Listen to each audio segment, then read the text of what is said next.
եթե ուշադիր կամ նկատել եք, հետևել եք,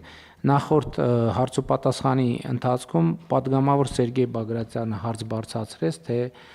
ինչի կառավարությունը չի համախմբում, թե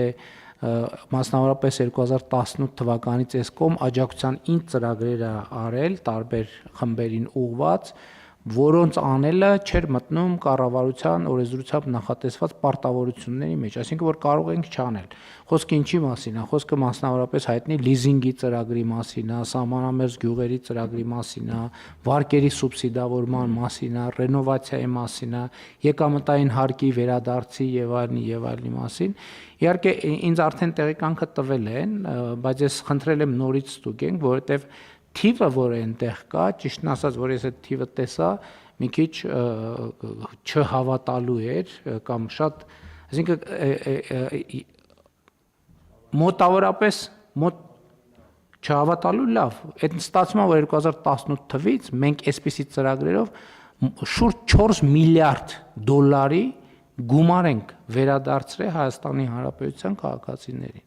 Ես կճշգրտենք իհարկե, նորից նայենք, վերանայենք, ասենք կարա ինչ-որ շեղումներ լինի, բայց արդեն երկրորդ փուլով եմ ես այդ թիվը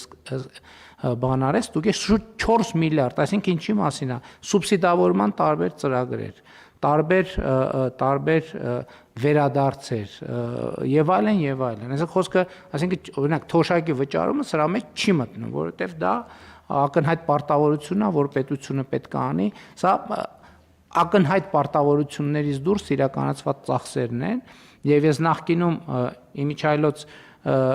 նախորդ տարվա կարծեմ կառավարության զեկույցի քննարկման ժամանակ էր կամ գուցե մի տարի առաջ ես այդ թիվը ներկայացրեցի, որ հեղափոխությունից հետո եւ հեղափոխության արդյունքում 2018 թվականի Հայաստանի Հանրապետության պետական բյուջեն 4.4 միլիարդ